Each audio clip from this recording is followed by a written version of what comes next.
Depuis des millénaires, les tunnels nous permettent de raccourcir les distances et de franchir des barrières naturelles comme les montagnes. Aujourd'hui, au cœur des Alpes, des centaines d'hommes et de femmes mettent leur savoir-faire au service d'un projet titanesque.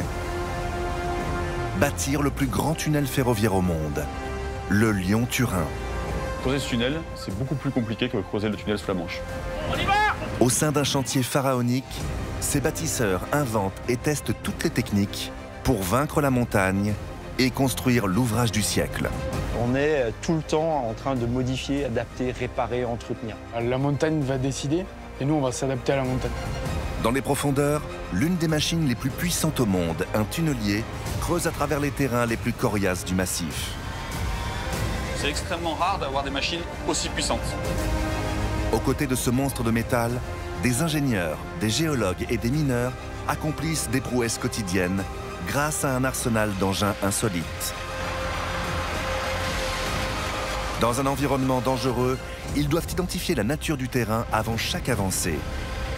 Faire appel aux meilleurs artificiers pour percer les galeries les plus complexes, tout en évacuant sans cesse des millions de tonnes de roches grâce à un tapis tentaculaire. Si on n'évacue pas, on ne peut pas creuser.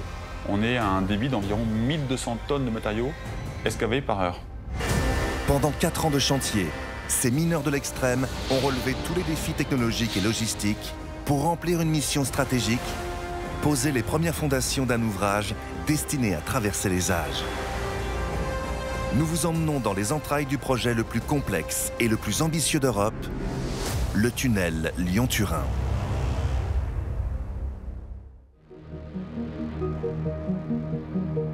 Invisibles mais essentiels, les tunnels sont parmi les ouvrages les plus complexes et les plus dangereux à construire. Au centre des Alpes, cette vallée est un carrefour routier stratégique, l'un des rares points de passage entre la France et l'Italie. Chaque année, plus de 2,5 millions de poids lourds traversent la région. Pour désengorger ces routes, un projet titanesque a été lancé. Creuser le plus grand tunnel jamais réalisé au monde, le Lyon-Turin. Situé au cœur de l'Europe, ce tunnel de 57,5 km sera la plus longue galerie ferroviaire au monde. Il sera composé de 2 tubes distincts de 11 mètres de diamètre, reliés tous les 300 mètres par des interconnexions. Au total, 160 km de souterrains doivent être construits à travers le massif alpin. Cette mégastructure enterrée sera l'ouvrage central de la future ligne à grande vitesse entre Lyon et Turin. Le tunnel pourrait alléger le trafic des Alpes de plus d'1 million de poids lourds avec le ferroutage.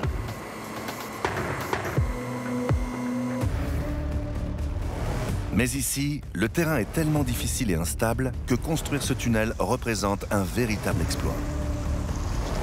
Creuser ce tunnel, c'est beaucoup plus compliqué que creuser le tunnel sous la Manche. La plus grande difficulté de ce projet, et c'est ce qui aussi le différencie d'un chantier de tunnel, on va dire classique, c'est la géologie rencontrée sous les Alpes. On a une géologie qui est très hétérogène, qui évolue très souvent, quelquefois d'une dizaine de mètres à l'autre. On a une géologie totalement différente. La première étape de ce projet hors du commun est de se confronter à la zone la plus difficile du massif, en creusant une galerie de reconnaissance de 11,5 km. Cette phase stratégique de 4 ans va déterminer la faisabilité et l'avenir de tout l'ouvrage.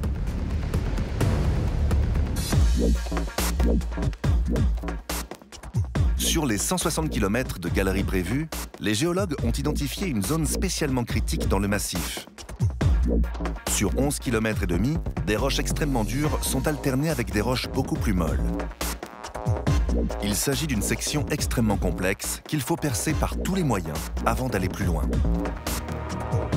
Pendant 4 ans, chaque étape de cette mission cruciale a été un véritable tour de force au sein d'un des plus grands chantiers d'Europe. Un chantier à l'organisation logistique hors norme, d'une ampleur inédite et dont les chiffres font tourner la tête. Sur une quinzaine de kilomètres, à flanc de montagne et au cœur de ses entrailles, 400 personnes se relaient nuit et jour, 7 jours sur 7. Un balai incessant de camions et d'engins surpuissants.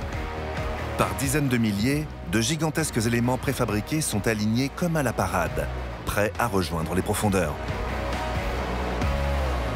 Un tapis tentaculaire traverse la montagne et la vallée afin de transporter des centaines de tonnes de déblais chaque heure. Le béton, écoulé par centaines de milliers de mètres cubes, est testé tous les jours en laboratoire. Le chantier dispose même de sa propre station de traitement des eaux.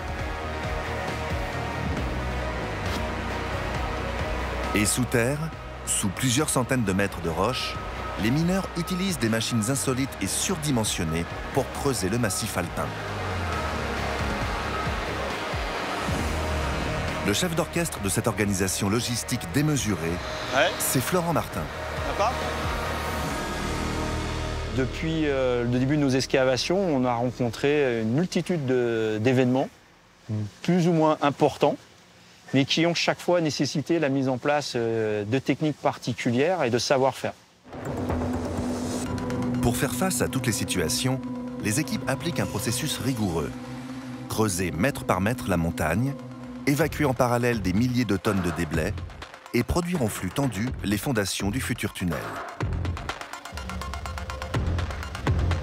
Ces mineurs de l'extrême utilisent tout un arsenal pour dompter la montagne, notamment un outil hors du commun.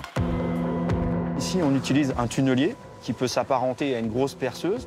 Toutes nos équipes sont à l'intérieur de la mèche et on avance avec notre mèche à travers le matériau rocheux. Ce tunnelier géant est en charge de la plus grande partie du creusement, 9 km sur les 11,5 à réaliser. Pour découvrir cette mystérieuse perceuse, il faut s'engouffrer dans les profondeurs de la montagne, dans un environnement totalement hors du monde. Après 3 ans de creusement, à une vitesse moyenne de 15 mètres par jour, la machine a parcouru 8 km. Voici le tunnelier, baptisé Federica.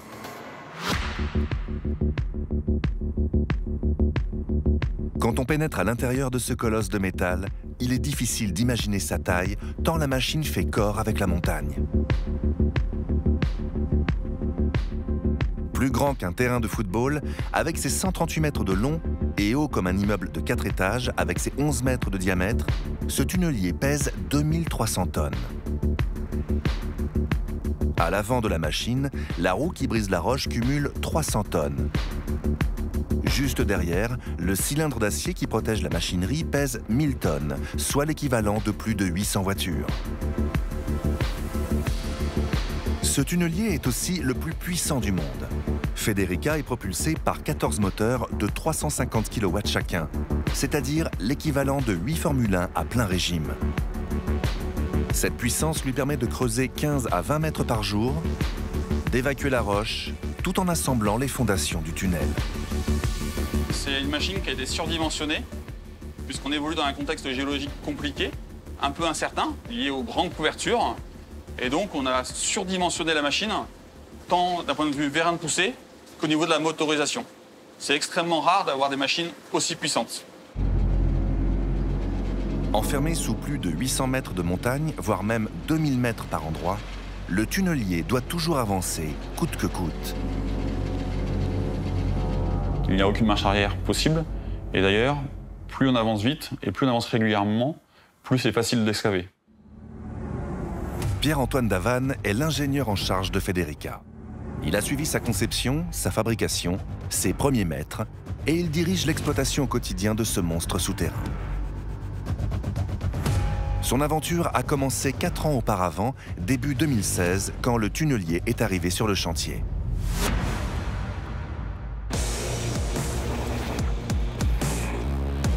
Le tout premier défi de cette mission est d'ordre logistique. Comment acheminer au cœur de la montagne des éléments aussi démesurés et lourds que les pièces d'un tunnelier? Un voyage aussi délicat que minutieux pour une centaine de camions.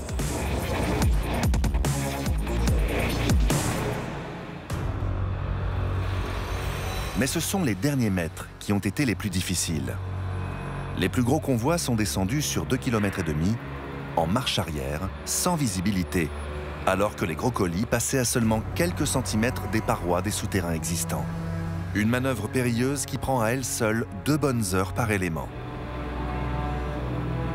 Les différentes pièces ont pris place dans une cavité aux dimensions de cathédrale de plus de 24 mètres de haut et 45 mètres de long pour l'étape suivante, le montage. La tête de la machine a d'abord été assemblée avec la roue avant qui brise la roche, puis son enveloppe d'acier et la motorisation, avant de mettre en place les 7 remorques indispensables au fonctionnement de cette usine enterrée. Après 8 mois de montage et de tests, le tunnelier est enfin prêt à creuser.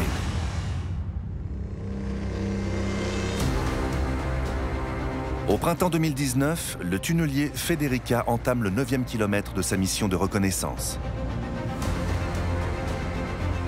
Pour comprendre comment cette machine transperce la montagne, il faut se faufiler dans un dédale d'escaliers et de passerelles pour accéder à l'avant, à quelques centimètres du front rocheux.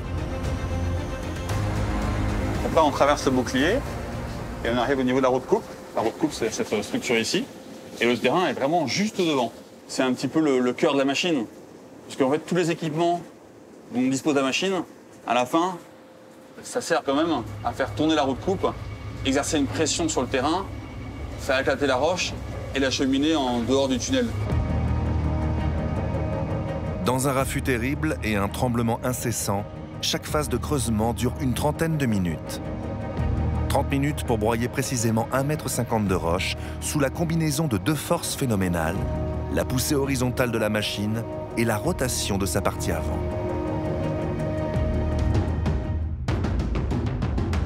Sur ses 11,26 m de diamètre, la roue de coupe du tunnelier Federica est équipée de 76 molettes de 50 cm ultra résistantes en acier galvanisé et en carbure de tungstène.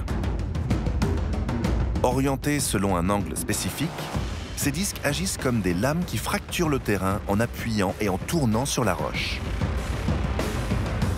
Au fur et à mesure de l'avancement, les débris sont ramassés par des ouvertures et des godets situés sur les côtés de la roue afin d'être dirigés sur un tapis mécanique et évacués à l'arrière du tunnelier, puis vers la surface.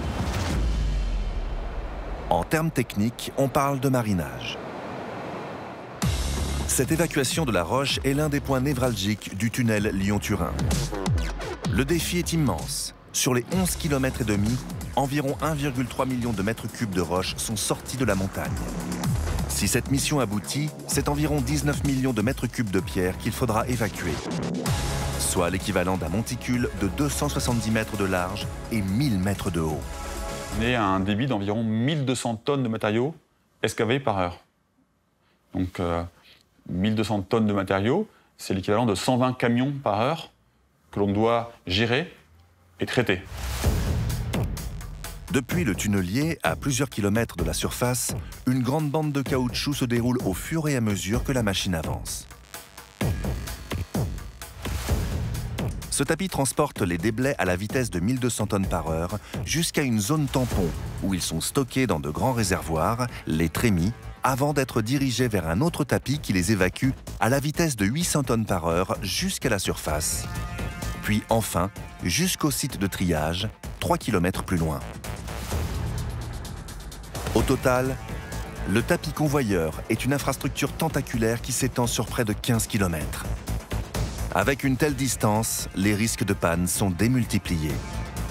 C'est énorme. Là, on voit des chantiers, par exemple, au Grand Paris. Grand Paris, tunnelier, le tapis, le convoyeur. Allez, au pire, il va faire 2, 3, 4 km, mais voilà. Et pas dans les conditions où on est là, dans les montées, les descentes, les virages. Oui, là, c'est vraiment technique, quoi. David Demière, le responsable du convoyage, passe ses journées à régler de nouveaux problèmes en urgence.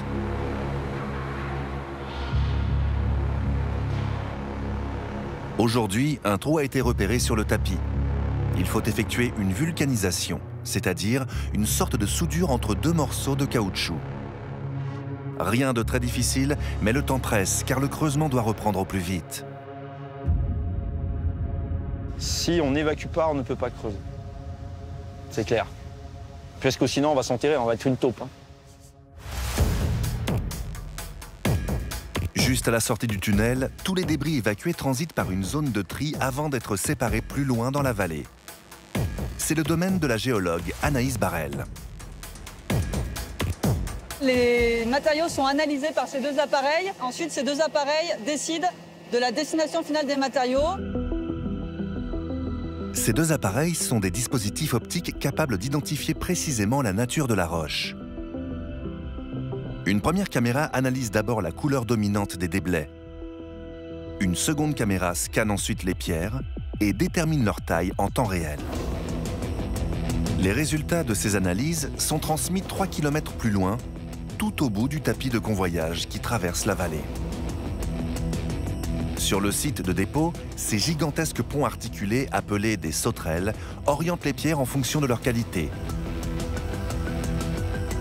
Les matériaux sombres et fins, d'origine charbonneuse, sont séparés des matériaux plus gros et plus clairs, comme le grès, qui seront réutilisés ou valorisés, comme on dit dans le jargon. Les matériaux qu'on va classer dans la partie non valorisable, c'est tous les matériaux organiques charbonneux. Donc c'est des matériaux qui évoluent dans le temps et qu'on ne pourra pas réutiliser. Par contre, ce qu'on appelle matériaux valorisables, c'est des matériaux avec des bonnes caractéristiques chimiques et mécaniques. Donc on aura des matériaux beaucoup plus costauds et avec des meilleures résistances. Les débris rocheux trop fragiles sont stockés comme déchets inertes. Mais les matériaux les plus solides seront réemployés sur le chantier, notamment pour fabriquer du béton et pour construire les énormes remblais sur lesquels passeront les rails de la future ligne de train Lyon-Turin. Le but, c'est d'escaver des matériaux, de les réutiliser dans le même chantier, de faire une boucle. Pour nous, c'est très important parce que ça nous permettra de réutiliser nos propres matériaux, que ce soit économiquement ou écologiquement, c'est un enjeu très important.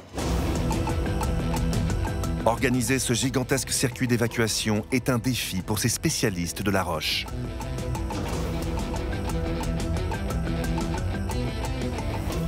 Mais à l'intérieur de la montagne, un autre challenge les attend. Déterminer par avance la nature de la roche à percer.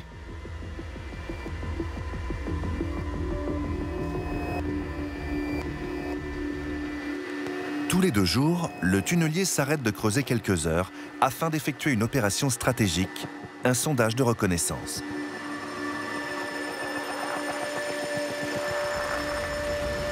À l'avant de la machine, de robustes tiges en métal sont déployées à travers le bouclier pour percer le front rocheux. Sous l'effet d'une rotation ultra rapide et de violentes percussions, l'extrémité dentelée de la tige vient broyer la roche. La barre de métal est rallongée au fur et à mesure pour s'enfoncer jusqu'à 50 mètres devant le tunnelier.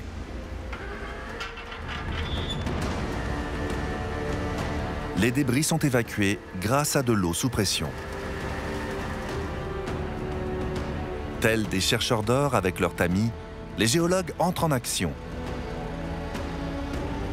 Ils analysent les débris rocheux afin de savoir quel type de terrain se présente devant le tunnelier et anticiper d'éventuels passages délicats.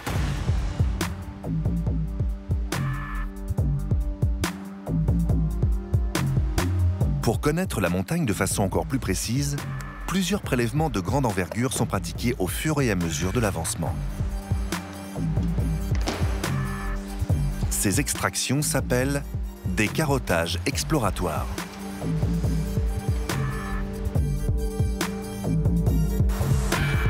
On met une corne diamantée qui est creuse. Donc là, pareil, on va mettre une première tige. Ça va tourner vite, hein. C'est un peu comme si on avait une scie circulaire, hein. Au fur et à mesure que l'on pousse et que ça tourne, la carotte va rentrer dans un tube creux. Et une fois qu'on a fait par exemple 1,50 m, on va extraire cette carotte et la récupérer pour que nous puissions l'analyser. Sur ces échantillons, les géologues observent la structure de la pierre, ses fractures, afin de déterminer la nature des roches rencontrées tout au long de la mission de reconnaissance. En formant les Alpes, il y a des centaines de millions d'années, le mouvement des plaques a formé un immense millefeuille de couches rocheuses très différentes. On creuse 800 mètres sous terre, dans une géologie qui est à la fois complexe et à la fois un peu incertaine. Et donc du coup, on doit s'adapter, sonder, reconnaître le terrain et s'adapter dans la manière de creuser. On s'est heurté à un terrain qui est le terrain du Carbonifère.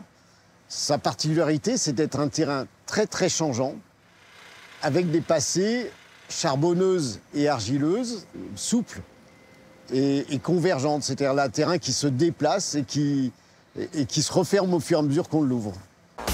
Cette composition géologique mixte de roches dures et tendres, ainsi que les couvertures rocheuses de plus de 800 mètres, crée d'importants phénomènes de convergence.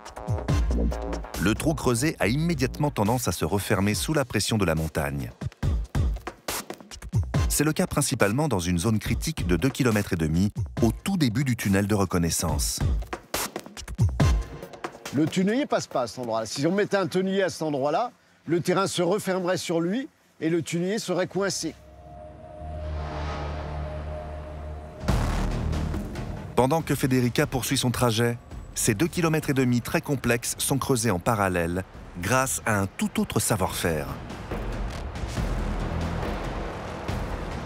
Dans cette galerie, il faut tout le courage et l'ingéniosité des mineurs qui avancent à coups d'explosifs et d'engins insolites. Donc là, ici, on est dans le tunnel de base donc, du tunnel Lyon-Turin. Ici, on est en direction de Lyon. Donc c'est la partie où on a commencé à creuser. Et ensuite, on va direction Turin, où on va rejoindre la partie du tunnelier qui est devant nous là-bas. On va mettre la partie avec le tunnelier. On voit quasiment jamais la roche, elle est devant le bouclier. Alors que nous, ici c'est le terrain, c'est la montagne. Donc là, on creuse directement dans la roche. On est en contact constant avec le massif rocheux. Nous sommes désormais sur la plateforme extérieure du chantier, dans une zone un peu à l'écart, sous bonne garde, à la poudrière. Rémi Fortanete, l'ingénieur en charge de la zone traditionnelle du chantier, et Hicham Ouarak, un artificier de métier, préparent le prochain tir à l'explosif. 32 en 8. La prochaine volée, comme ils disent. Là, pour le bouchon, on va mettre 2 kg, fourré 1,20 m. Abattage, on va mettre 1,5 kg, 2,5 kg relevage et 300 g en découpage. Ces deux experts viennent sélectionner les bons détonateurs pour chaque zone du plan de tir. La concentration est maximale, la moindre erreur pourrait être fatale.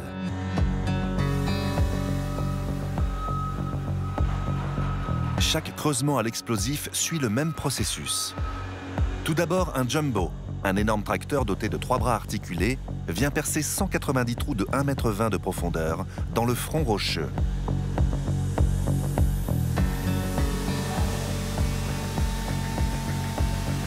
Ces trous sont alors remplis par 2 émulsions chimiques contenues dans ces réservoirs et dont le mélange devient explosif au bout de quelques secondes.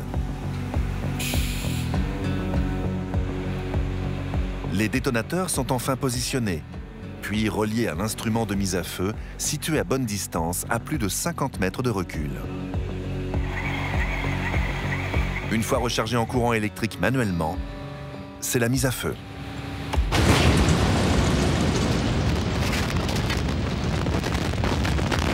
Dans une explosion, c'est l'énergie que la matière va transmettre à la roche qui va venir fracturer la roche. Et c'est comme ça que la roche va pouvoir se briser. Sur le front rocheux, les 190 charges explosent et libèrent leur énergie dans un ordre précis. D'abord dans la partie centrale, afin de créer une zone de fragilité. Puis en escargot tout autour pour élargir le trou. Et enfin sur les extrémités pour découper le contour précis de la galerie.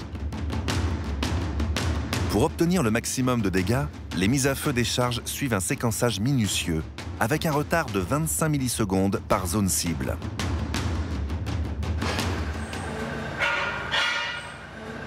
Pour exploser 1 mètre de roche sur 11 mètres de haut, il faut 8 heures de préparation et 300 à 400 kg d'explosifs. Mais si le terrain est trop mou, cette méthode de minage n'est pas efficace. Entre alors en scène une machine survitaminée. OK.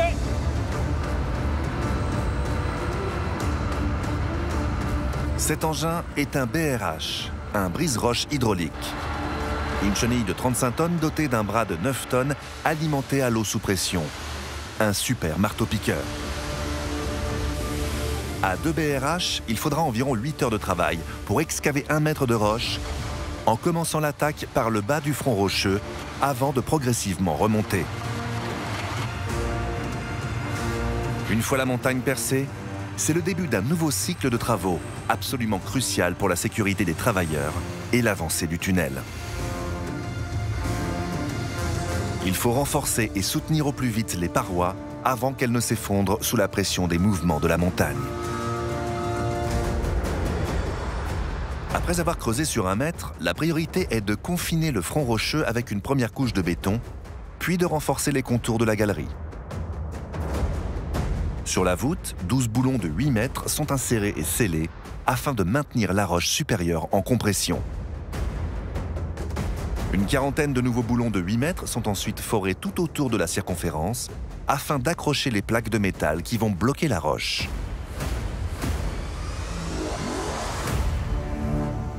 Ces boulons sont installés par un énorme tracteur de type jumbo doté de 3 bras articulés. Premièrement, le trou il est foré avec un jumbo, avec une barre de foration. Ensuite, on enfile ce boulon à l'intérieur. On connecte ici une pompe. Et ensuite, on vient injecter de l'eau à l'intérieur. Et le boulon il va venir s'expanser et prendre tout le diamètre du trou. Une fois les boulons installés et les plaques de métal fixées, l'opération de soutènement est loin d'être achevée. Le jumbo est de retour. Cette fois, il porte une énorme armature métallique qu'il va lentement déployer dans la galerie. Donc on vient poser un cintre. Ce cintre, il est au plus proche du terrain pour accompagner quasi instantanément les mouvements du terrain. Une fois les boulons disposés en auréole tout autour de la cavité, une grande armature métallique circulaire, un cintre, est positionnée le long des parois. Pour absorber les mouvements de la montagne sans se rompre, le cintre coulisse à 8 différents endroits. Ce soutènement permet d'éviter les effondrements tout en s'adaptant au mouvement du terrain. L'opération s'achève par la phase de béton projeté. À la lance télécommandée, un béton assez visqueux pour bien accrocher la paroi est aspergé sur l'ensemble de la cavité. 2 gros camions toupies sont nécessaires pour construire cette dernière couche du revêtement. Avec ce type de soutènement, on laisse le terrain se décomprimer. On le laisse travailler comme il a envie de travailler. Donc c'est vraiment de l'accompagnement. Et ensuite, le terrain, une fois qu'il a pris la place qu'il voulait prendre, nous, on l'accompagne et en définitive, on le bloque. Après la pose du soutènement, les topographes surveillent tous les jours les éventuelles déformations du tunnel, en pointant leurs lasers sur des cibles installées tout au long de la paroi. Ces mesures ultra précises permettent de détecter les mouvements de terrain trop importants. Il y a un seuil d'alerte. On a un seuil d'alerte de 5 cm sur 24 heures. Par contre, si on arrive à 5 cm sur 24 heures, là, il faut commencer à s'inquiéter. Peu importe la nature de la roche, le terrain est toujours en mouvement. Donc il faut surveiller, surtout en particulier dans ce terrain-là qui est très mauvais, on va dire. Le terrain est si instable que les topographes ont mesuré des déformations sans précédent à plusieurs endroits, en particulier dans une zone où le souterrain s'est refermé de 70 cm en quelques jours. Mais les fondations de métal et de béton ont stoppé ces mouvements sans se rompre grâce à leur souplesse. Quand ces premiers renforts ne sont pas suffisants pour absorber les mouvements du terrain, les mineurs superposent de nouveaux anneaux de béton épais de 80 cm et ultra rigides. On a rencontré une faille géologique. Donc on a eu un éboulement avec des convergences qui ont accéléré très rapidement. On a eu un éboulement d'environ 700 m3. Donc ici, c'est impossible de traiter le terrain sans effectuer un blocage du fait de cette faille géologique. Ici, on est venu vraiment réaliser 2 anneaux. Donc le premier anneau, où ici à l'intérieur, on est venu réaliser le coffrage avec un coulage en béton derrière. Et ensuite, à l'intérieur, on est venu réaliser un deuxième anneau de la même façon que le premier, avec un coffrage à l'intérieur et du béton. Dans cette partie très complexe de 2,5 km, les ingénieurs et les compagnons adaptent quotidiennement leur technique en fonction du terrain. C'est un travail titanesque qui leur permet d'avancer à la vitesse d'1 mètre par jour.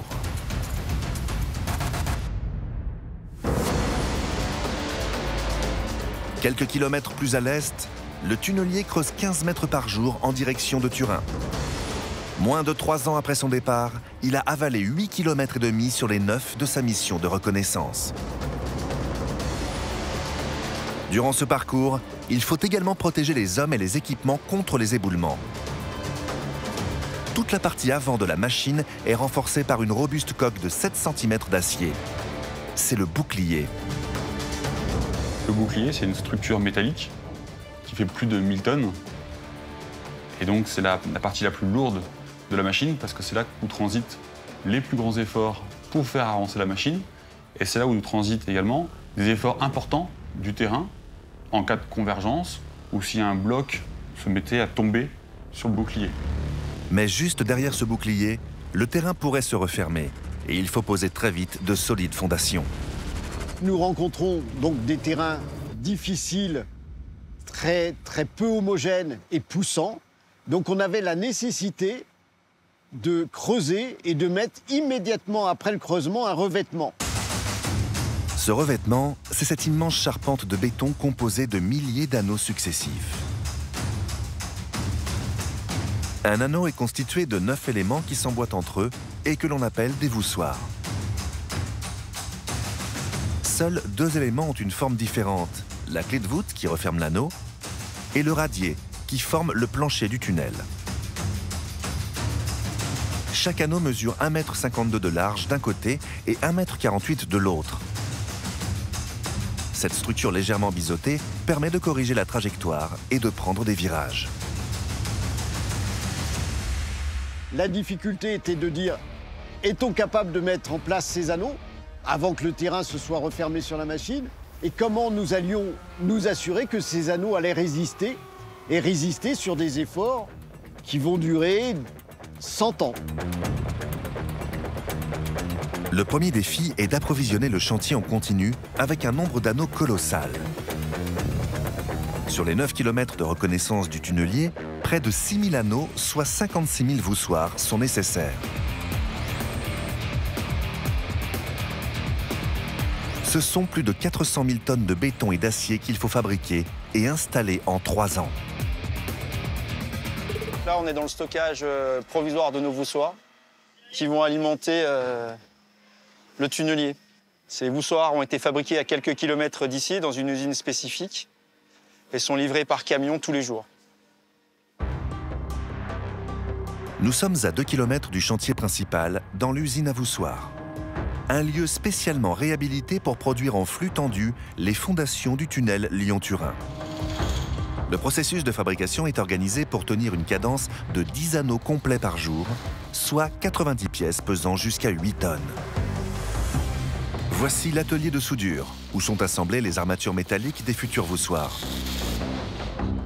Chacun d'entre eux contient 120 kg d'acier. C'est plus du double de ce qui est utilisé normalement pour construire des immeubles.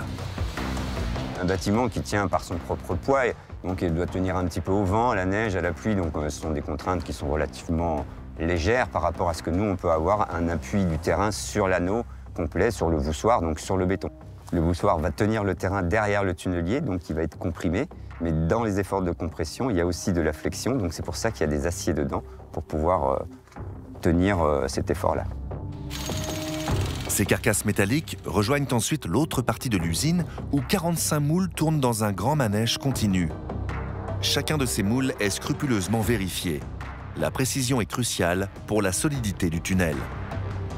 On assemble toutes ces pièces. Donc on les assemble entre elles pour avoir les 8 éléments. Donc il faut que ça épouse parfaitement l'un dans l'autre, hein, parce qu'autrement ça ne marcherait pas. Et il ne faut pas qu'on ait une déformation, puisqu'autrement on aurait des joints, on aurait des jeux, et à un moment tout le boulonnage et tout l'accrochage des anneaux ou des voussoirs ensemble ne fonctionnerait plus.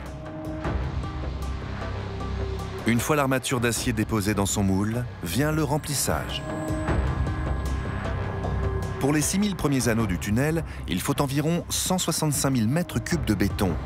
De quoi bâtir l'équivalent de 1500 maisons de 150 mètres carrés. Une fois remplis, et après quelques coups de taloche, les moules passent ensuite dans d'immenses étuves pour une cuisson de 7 heures, afin d'accélérer la prise du béton. En sortant du four, les voussoirs n'ont pas encore atteint leur solidité optimale. Ils sont entreposés pendant 28 jours afin de sécher et monter en résistance. Chaque jour, on fait des éprouvettes donc pour vérifier que le béton qu'on met en œuvre soit de bonne qualité et cette résistance à 28 jours. Ces échantillons sont testés dans un petit laboratoire intégré au chantier. Ici, le béton est mis à rude épreuve. Il est compressé, fendu, explosé, afin de s'assurer qu'il est assez solide pour l'ouvrage.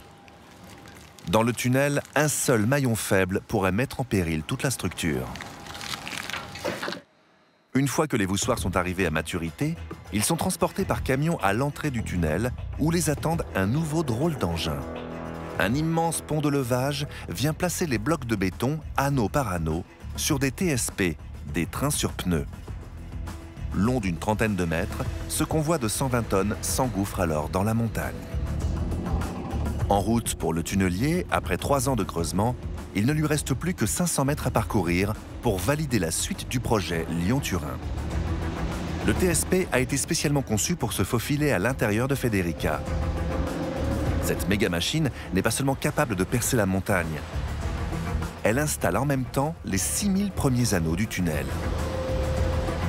Quand un cycle de 30 minutes de creusement s'achève, une nouvelle phase débute. Les différents éléments de l'anneau sont acheminés dans un ordre précis jusqu'à l'avant de la machine, sous le bouclier.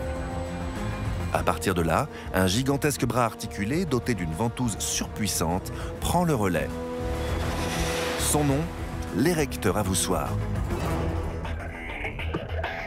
Le bras de l'érecteur attrape un voussoir, puis tourne et se déploie afin de positionner chaque pièce au bon endroit.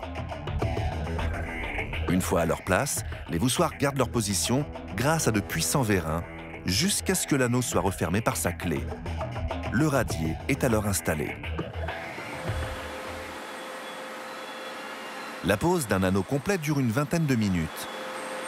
C'est une opération délicate, car ces immenses blocs doivent être positionnés au millimètre afin de parfaitement s'emboîter.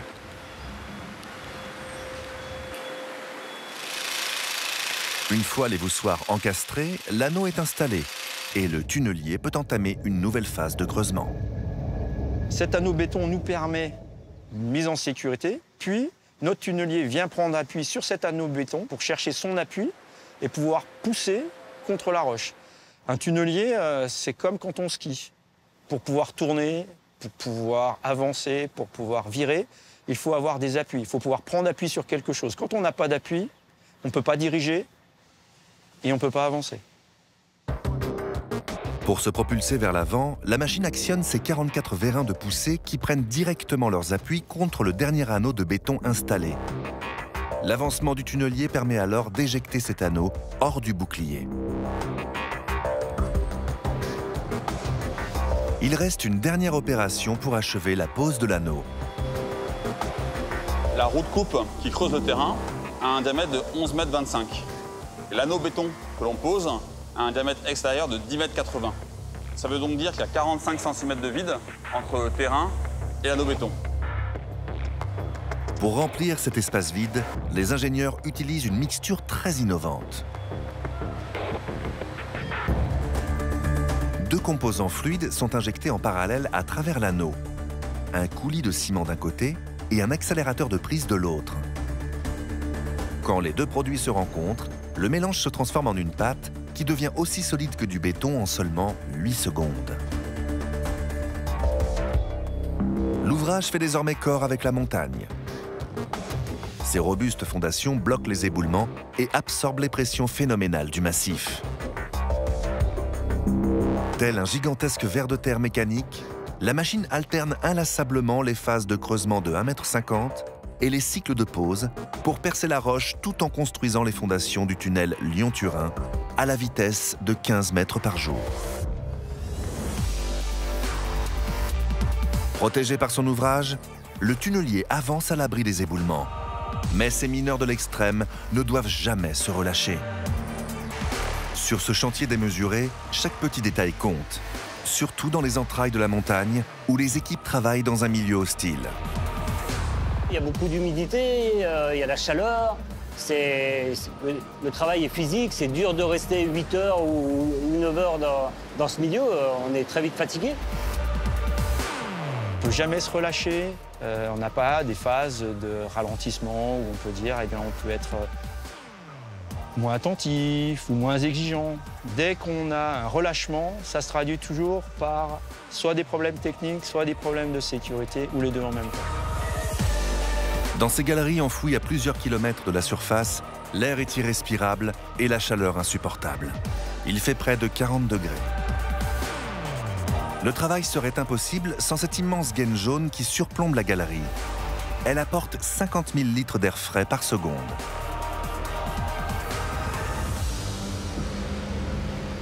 En parallèle, la montagne rejette d'énormes réserves d'eau souterraines.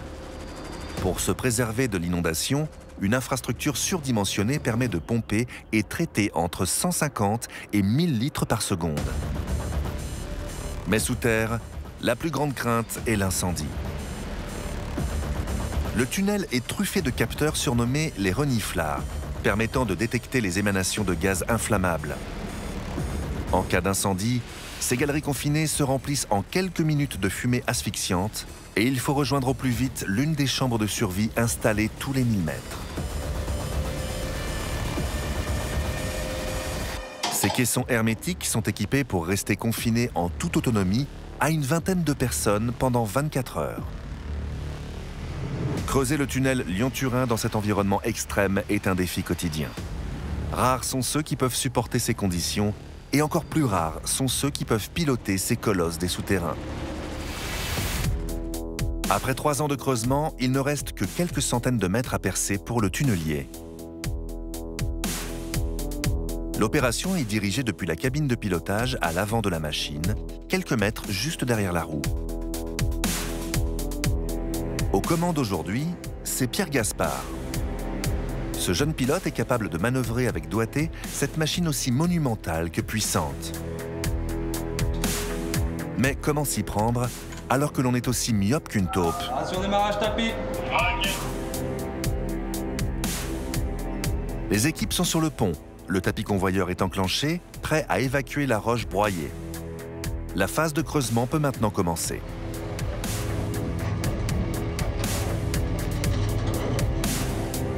Minute par minute et millimètre par millimètre, Pierre va jouer sur la poussée et la vitesse de rotation pour s'adapter en permanence à la roche.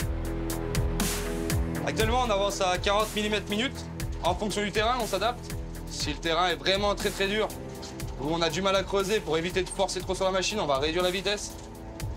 Si le marinage est trop important aussi, si on n'a pas de terrain, de gros terrain, on va réduire la vitesse pour éviter d'avoir des problèmes derrière au tapis.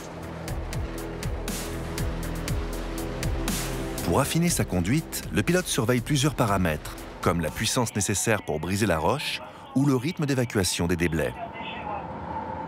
Le pilote est le premier à voir les paramètres de la machine. Donc c'est le premier à s'adapter à la géologie rencontrée et également aux cadences que l'on doit respecter. Hors incident, le tunnelier avance de 12 à 15 mètres par jour.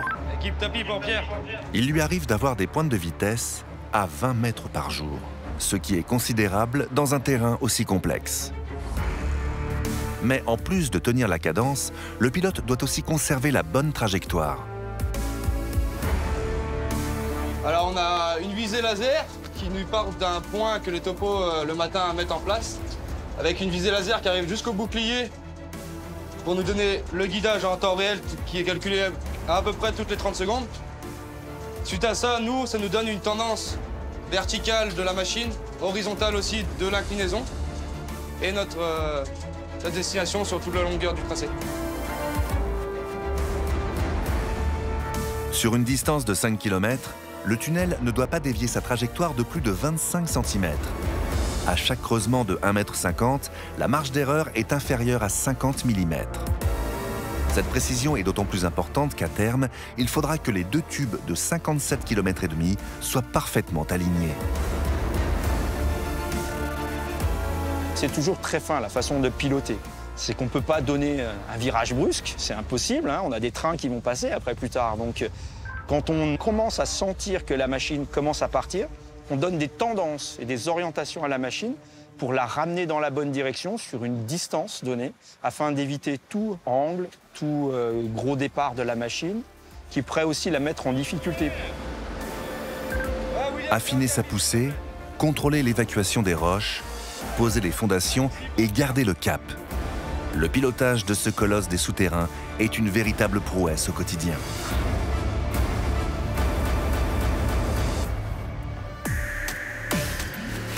Ce tunnelier est spécialement conçu pour traverser les roches les plus dures.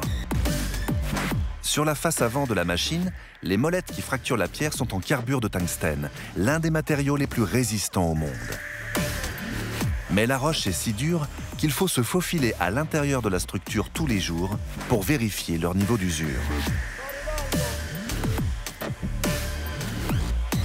En fait, c'est un phénomène d'abrasion.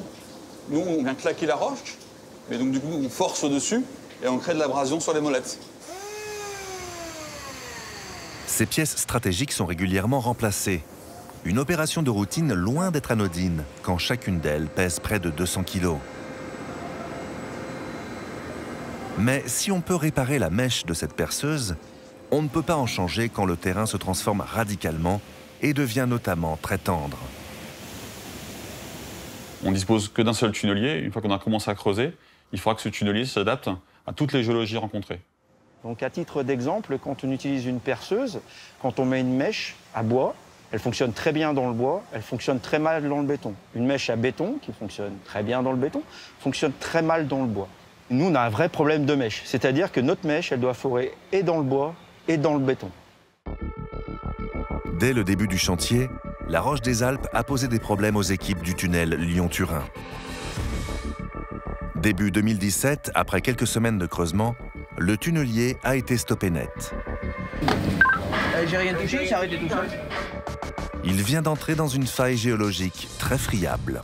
Au bout de 200 mètres, on a rencontré une faille majeure où notre machine a été confrontée à des conditions géologiques extrêmes, une zone entièrement déstructurée. On a rencontré un accident qui allait bien au-delà de ce qu'on avait imaginé. C'est-à-dire que le terrain n'avait aucune tenue, s'est retrouvé dans la situation où le terrain venait et la machine n'avançait plus. Dans cette faille géologique, le tunnelier patine et sa roue se remplit avec une boue noirâtre, impossible à évacuer. La machine est embourbée dans un terrain qui s'effondre sur elle. On est resté bloqué dans cette faille et on escavait sans avancer. Donc on avait tendance à vider la montagne. Si on était en milieu urbain, ça aurait été une vraie catastrophe. La roue de coupe était immobilisée. Si on voulait traiter le terrain, il fallait vider chaque bras de la roue à la main. Et je me souviens très bien des équipes avec la pelle et le seau à vidanger la roue de coupe. Ce blocage est un défi pour les ingénieurs. Mais leur mission est de se confronter à toutes les difficultés et d'inventer des solutions inédites.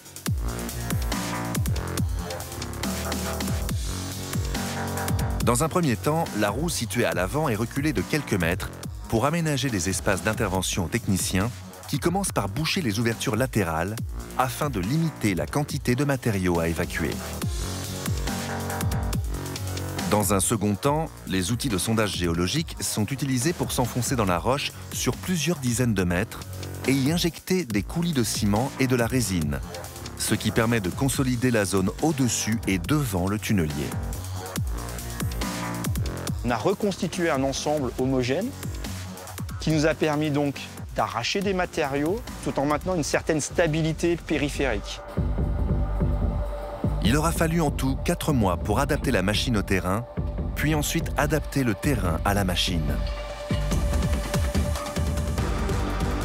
Cette expérience sera bien utile aux 8 tunneliers qui perceront les 2 galeries de 57,5 km du futur tunnel Lyon-Turin.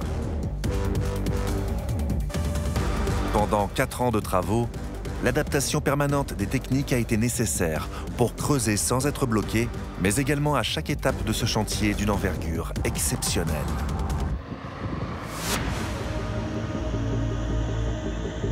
Dans le poste de pilotage, en septembre 2019, la tension et l'excitation sont palpables. Ces hommes et ces femmes arrivent à la fin de leur mission de reconnaissance. Plus que quelques centimètres. Le percement est un moment très important puisque nos métiers, c'est un métier passionnel, d'engagement, qu'on termine le match à ce moment-là. C'est le coup de sifflet final. Soudain, c'est l'explosion de joie. De l'autre côté, la roue brise la roche et apparaît avec fracas. Mission accomplie pour les équipes qui, comme le veut la tradition, se glissent à travers la structure pour sortir à l'air libre, un par un. Nous avons réalisé ces 9 km en 3 ans, dans des terrains difficiles, avec des risques qui étaient objectivement très importants. Donc c'est un succès sur toute la ligne. On a rencontré des difficultés, on les a franchies. ce qui rend le mérite encore plus important. Je suis fier des équipes qui ont conçu la machine, puisque quand même elle a rempli sa mission. Et je suis extrêmement fier des équipes qui ont été formées et qui ont réussi un exploit formidable. Après 4 années de travail, ces femmes et ces hommes ont testé toutes les technologies permettant de vaincre l'un des massifs les plus complexes de la planète. Leur succès ouvre la voie à l'un des projets les plus ambitieux des prochaines années. D'ici 2030, 7 tunneliers comme Federica devraient entrer en action. Près de 2000 mineurs pourraient creuser et solidifier les galeries sans relâche pour bâtir une mégastructure aussi colossale que stratégique. Le tunnel Lyon-Turin sera le plus long au monde.